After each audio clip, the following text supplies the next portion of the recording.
What's good, YouTube? Once again, it's your boy OG Hollywood coming back at you with another edition of the Ferguson Chronicles, where we bring it to you live from the Dayroom to the streets to your living room. And today I have on the show a guest by the name of Rednose. Rednose is a guy I met on my journey through the Texas Department of Criminal Justice. However, but like always, before we get started, I have to tell you a little bit about me. Did 25 years in the Texas Department of Criminal Justice. Met a lot of guys on my journey, and Rednose is one of those guys. Let's tap in with Rednose, please. What's good, Nose? Hey, what's up, boy? What's going on? Oh, man, I'm just checking in on you, man. Like I told the viewers, man, to see where you were then and where you're at now, man, in your life. So, without further ado, man, I'll get right into it, man. Tell the viewers where you're from and what led you to prison, bro. I'm from Houston, Texas, man. You know, shit, them streets led me to prison. And how many years did you do in the Texas Department of Criminal Justice? I did 21 years flat. 21 years flat in the Texas Department of Criminal Justice. What age were you when you entered that system? 16 years old. Certified juvenile.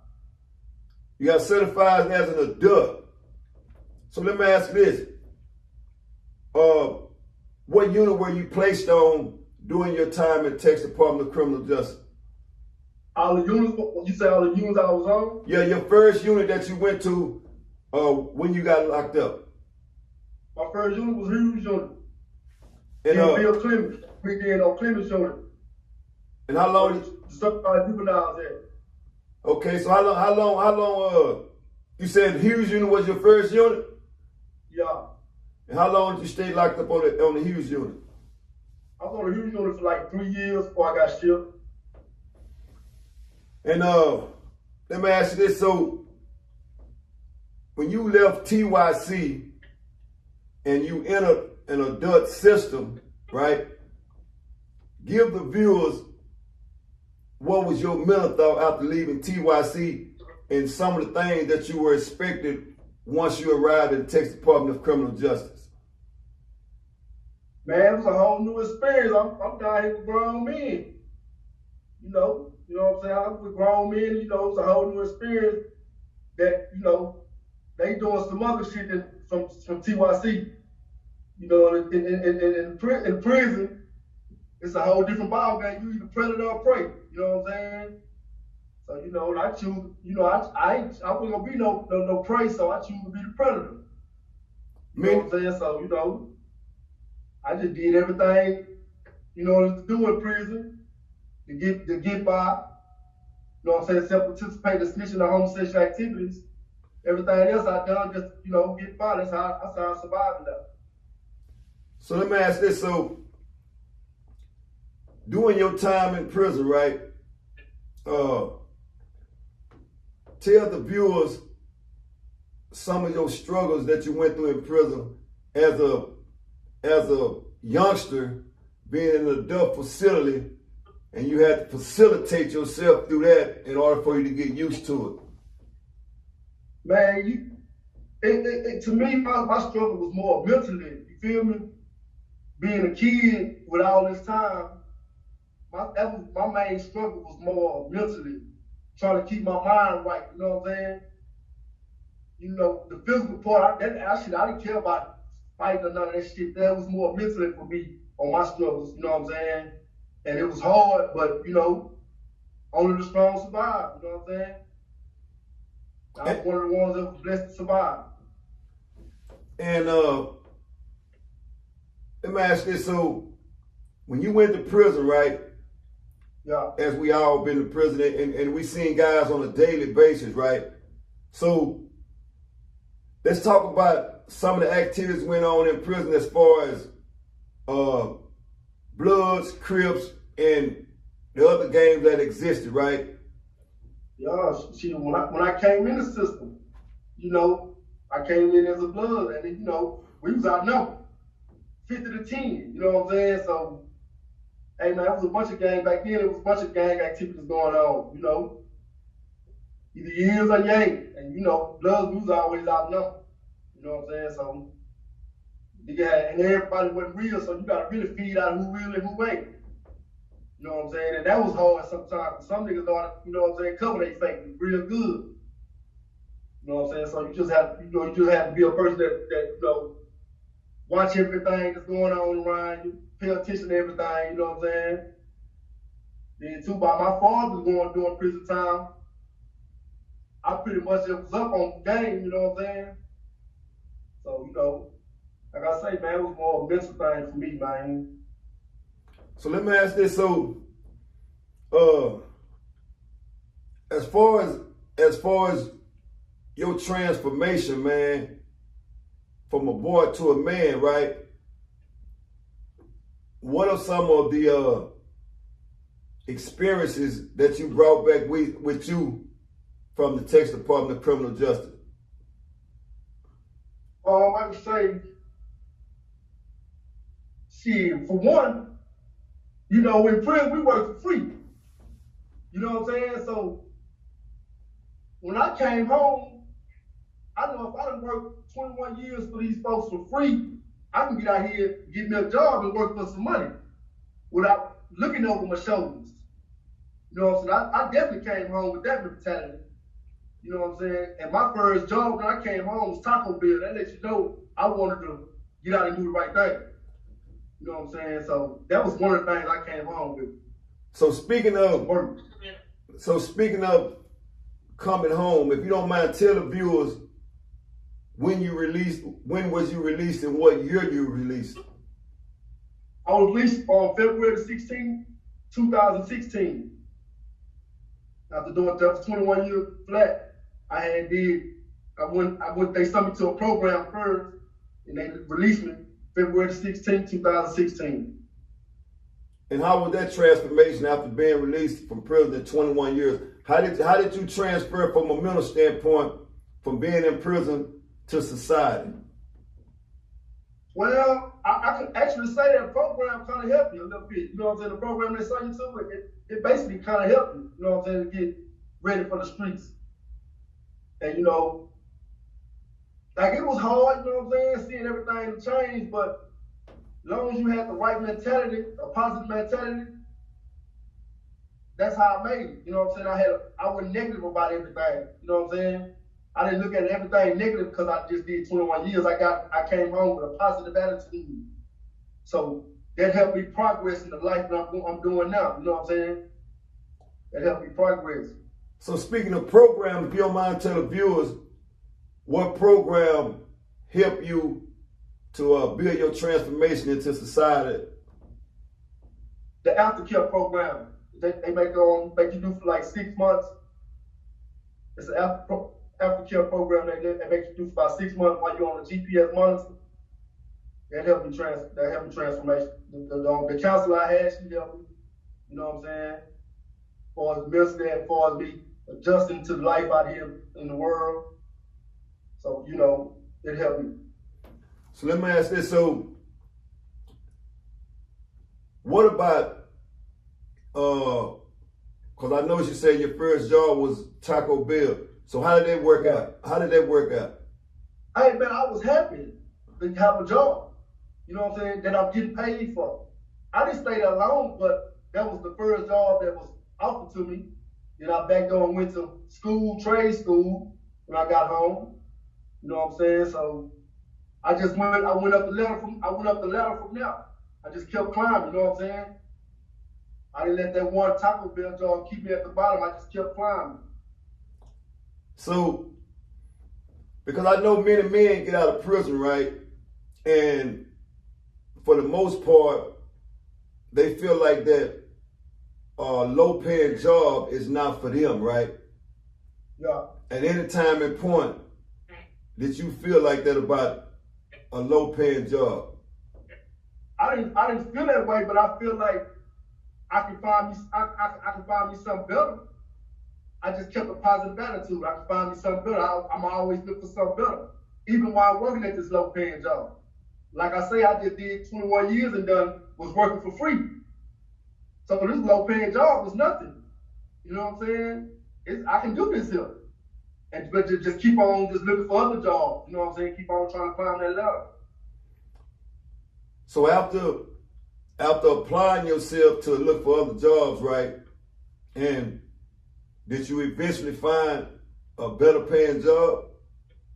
Yeah, I eventually found one. One of my homeboys put me down with the railroad. So I eventually found one. So let me ask this. So have you ever had an experience on the railroad? I never had experience. I was just given a chance to learn everything.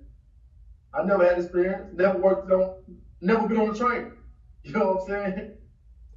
But shit, I was offered the job, and I went. So in other words, you just took a leap of faith and stayed positive that things would work out for you, right? Yeah. So let me ask this, Red, that during your time in the Texas Department of Criminal Justice, right, did you ever feel a time that you weren't gonna be released? Yep. After they gave me my first, after they denied me on my first parole when I did the 20, and they denied me, I actually thought they weren't trying to give me parole. I actually thought I wasn't coming home. You know what I'm saying? Yeah, I did feel that way one time. So till I had some positive people around me like, hey man, that ain't nothing, man. You know what I'm saying? They gonna let you go. You know what I'm saying? So that, and 7 months later I came up again. I didn't even know I had parole. 7 months later they brought me back up and gave me parole. So let me ask this, Red. So before you went to prison, right?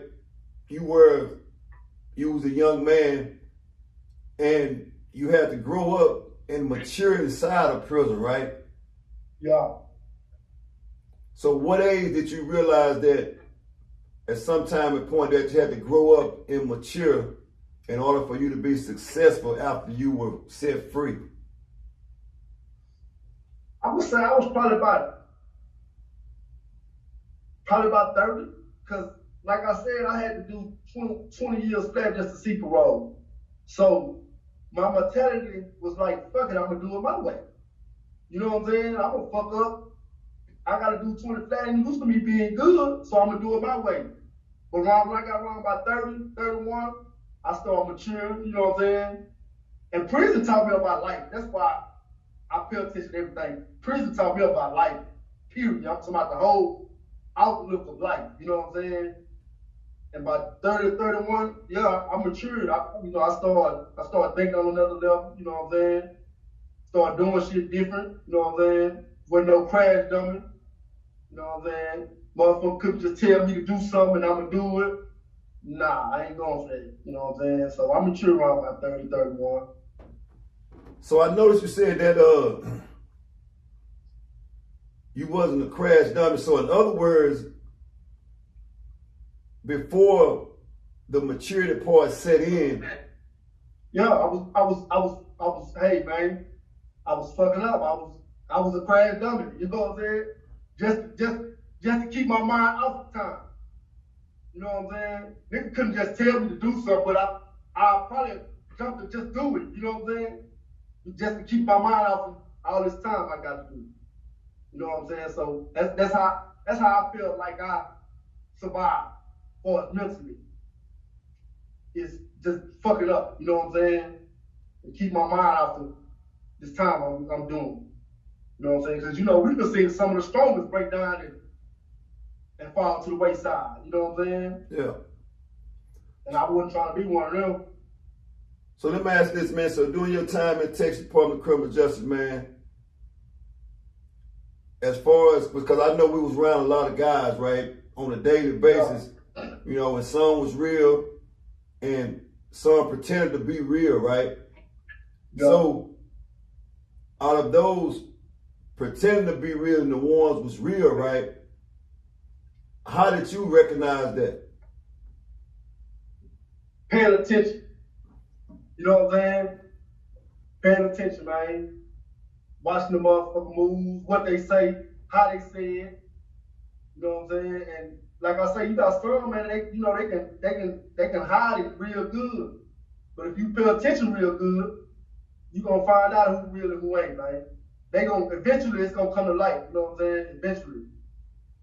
You know what I'm saying? And they threw some that fooled me. You know, and hey, man, to this day I don't fuck with them. So I understand. But I can't say this here. I have met I done met more real niggas in prison than I've met in the free world, to be honest with you. You know what I'm saying? I done met more real niggas in prison than I met out here in this world. So let me ask this. So being in those day rooms in prison, right? And you sitting there on a daily basis, right? And you sharing your vision with these guys that's in the day room with you, right? How do you feel about the bond that you built in prison with those guys? Man, I've met some real niggas in there, and I love them like brothers, man. Still to this day, we out here in the free world together. I fucks with them. Like they came out of my mama's womb, you know what I'm saying? And I love them like a brother, man. Cause you know, they some real niggas, you know what I'm saying? We done been through struggle together. You know what I'm saying? Some I done got certified with. We still friends to this day, you know what I'm saying? They from a whole different hood. But to this day, we still friends like brothers, you know what I'm saying? So, you know, it was a good experience, man. Let me ask this, Red. Being as though when you went to prison, in your affiliation as far as gangs, you were blood, right? Yeah. At any time and point that you realized that you were a man before you was blood, and it's okay to befriend another gang as far as Crips and any other gangs that concern. Yeah, hell yeah. Hey man, I got some Crip partners, man, I love them niggas more than some of these blood niggas. You know what I'm saying? I done ran into some of them. You know what I'm saying? For real. So it's like, now I don't, back then, you know, when I was still a kid, you know, nigga mind was twisted, but as I grew mentally, bro, I seen that, hey man, you know, there's real niggas everywhere. No matter what you is, you know what I'm saying? No matter what you is, man, real niggas everywhere. So let me, being though since you've been home, right? Let me ask this, so have you added an additional family member to your life? Oh, you talking about like kids? Yeah. Yes, I did. Got a little girl. And being as though you didn't have kids before you went, right? Yeah. Now, as a father, right? Yeah. Explain to me and the viewers what that feel like to you. It's beautiful, man. It's more beautiful than life. And have something that came from you, you know what I'm saying? That you can grow with. It's beautiful, man. I love it. You know what I'm saying? I love it, man. Being me, come from having 5 sisters, and I'm the only boy, so having a little girl was precious, man. That's a beautiful thing to me. So you know what I'm saying? So everything that went on in your life that made you who you are today, right? Yeah. If you could change any one thing, what would that be? Nothing, man. Because it's a life experience. Nothing. I wouldn't want to change nothing. That path was made for me. You know, so everything happened for a reason. That's my belief. I can't say what everybody else. That's my belief. Everything happened for a reason. You know what I'm saying? I was in the street doing what I do. So hey, I got put there for a reason. You know what I'm saying? So I don't want to change. I don't have no regrets or nothing, because that was part of life. You know what I'm saying? That was part of me. So I don't have no regrets or none of that. Let's talk about some of the progress you made since you've been out, man. born and raised in Houston, Texas, right? Which you just told the viewers. Have you had a chance to go anywhere other than Houston? And how were you able to go to other places other than Houston? My job. I travel with my job. I just left Miami. Now I'm in Iowa. I travel with my job, man. We done been all around the United States, man. And so how did something everywhere? How did it's a beautiful experience, man. To travel everywhere, especially when you're driving everywhere. You know what I'm saying? It's a beautiful experience, man. You know what I'm saying? You seeing everything beside a jail cell or some gates. You know what I'm saying? You seeing new people. You know what I'm saying? You seeing people from different countries instead of just Texas. You know what I'm saying?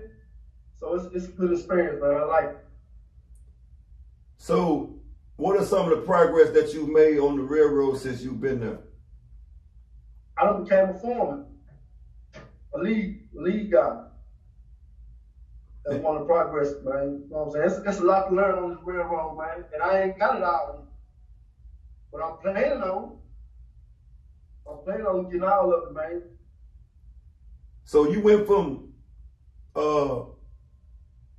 being told what to do and given the opportunity to tell others what to do. Yeah.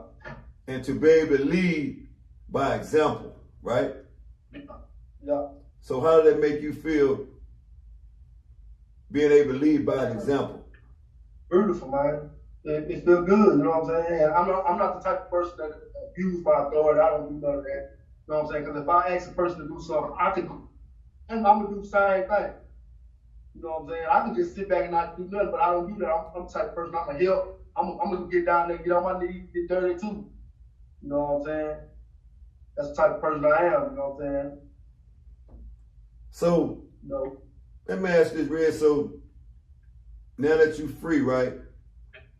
And like we all know, people around the world will be watching your video, right? Yeah. And we already know, as far as from a standpoint of men returning back to prison on a regular, right? Yeah. What would be your advice to a man that continues to travel back and forth to prison on how to stay free? He must like it. It's something he's going down there for. He got to. Because ain't no way you done did all this time and want to go back to prison. Ain't no way. So, he not in tune with his life yet. He not in tune with what he really want to do in life. You know what I'm saying? Because ain't nothing behind them balls, man. Nothing. Nothing, man. For the youth that watch videos where guys glamorize prison, right? Yeah. What would be your advice to them? It's all a lie. What they saying is a lie. Ain't nothing to glamorize enough. Nothing to glamorize you being locked down in your cell for, say if you were sick 23 hours a day, ain't nothing to glamorize. Nothing. There's nothing to glamorize enough. You've been told what to do. You've been told when to go to work. You're working for free. What they glamorize. Half your gang members ain't real. You know what I'm saying? So ain't nothing to glamorize. It's a lie. They lying. Real life story, real life people. Nothing is scripted on the Ferguson Chronicles, bringing live from the day room to the living room to the streets. So let me ask you this, Nose. Now that you had the opportunity to travel from city to city with your employer, what is next for Rednose? Keep on climbing, man. Becoming a family man, keep on climbing, man. Just keep on climbing. Keep on staying positive. You know what I'm saying? I'm just taking care of my daughter, man. That's it, man. Enjoy life. I'm just trying to enjoy life, take care of my daughter, man, and keep on climbing, man. Keep on stacking. Positive way. You know what I'm saying? What are your chances? Let me ask this, and I have to ask this because I want to hear it, and the viewers want to hear it. What is Rednose's chances of returning back to TDC? 100% chance not going back. 100% chance not going back, man. Most definitely. I'm not going backwards. I can't go backwards. I got somebody depending on me now. You know what I'm saying? So I can't go backwards, man. Like I always do anybody else that come on the show, man. But before I allow you to do that, I'd like to tell you I appreciate you for coming on, man, because you just don't know how important it is for society to hear your story from a negative standpoint now that you're positive and moving forward and not going backwards. That's very important for the viewer to hear. However, I always like to let the person I'm interviewing close the show on their note. So with that being said, man, you can close the show on any note that you choose to, and any advice that you want to leave with the viewers to remember Rednose by, I'll allow you to do that. Hey, man, stay blessed, stay positive, and stay away from them suckers, man. God bless all, man. That's how I want to end it, man. And with that being said, it's another edition of the Ferguson Chronicle where we bring it to you live. Nothing scripted. Everything is real. For those that watch the Ferguson Chronicle, we are here to show you the transformation of the ex-offender being positive in society. It can be done. It will be done because we are the people, and on this platform, those that have been convicted in America as a whole. You are important to the Ferguson Chronicle. Understand this, that if you find your purpose in life, resources will come.